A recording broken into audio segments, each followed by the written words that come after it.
யாரும் எதிர்பாராத அந்த நேரத்தில் நாம் தான் முதலில் அவர் அழைத்து வந்தோம். வந்து என் தாய் சிலையை திறக்க வைத்தோம். அது மட்டுமல்ல, ஒரு கருத்தையும் சொல்லி வைத்தோம்.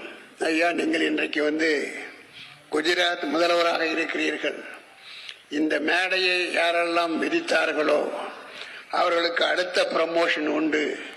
இன்னும் 6 மாதத்தில் இந்தியாவுடைய பிரதமராக ஆகப் போகிறீர்கள் என்று அன்றைக்கு சொன்னோம்.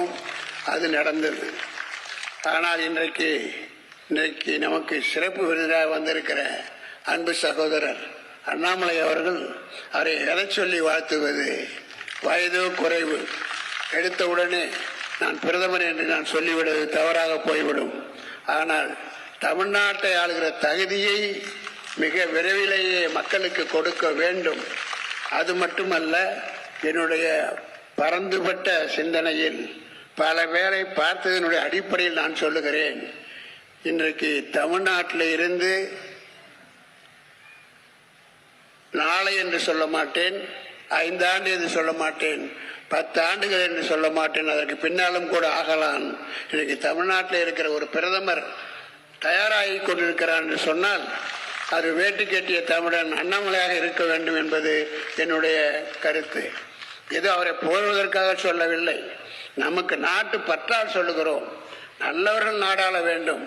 தமிழ்நாடாக இருந்தாலும் அல்லது மைய அரசாக இருந்தாலும் தகுதியானவர்களை தேடுவது என்பதே மிகப்பெரிய கடமையும் பொறுப்பு நமக்கு இருக்கிறது. அந்த வகையில் தான் சொன்னோம். இதை நான் பல முறை அவரிடம் நேரிலேயே சொல்லியிருக்கிறேன். யுவர் பிஎம் மெட்டீரியல் என்று சொல்லியிருக்கிறேன். இன்றைக்கு அல்ல, பல மாதங்களுக்கு முன்னால் சொல்லியிருக்கிறேன். Your PM material.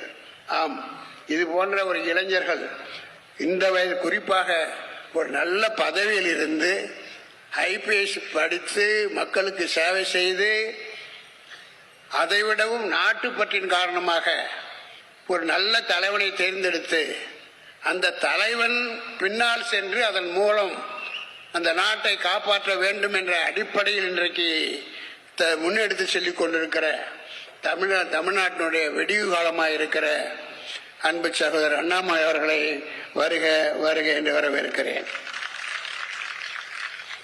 அதோடு கூட SRM பள்ளியில்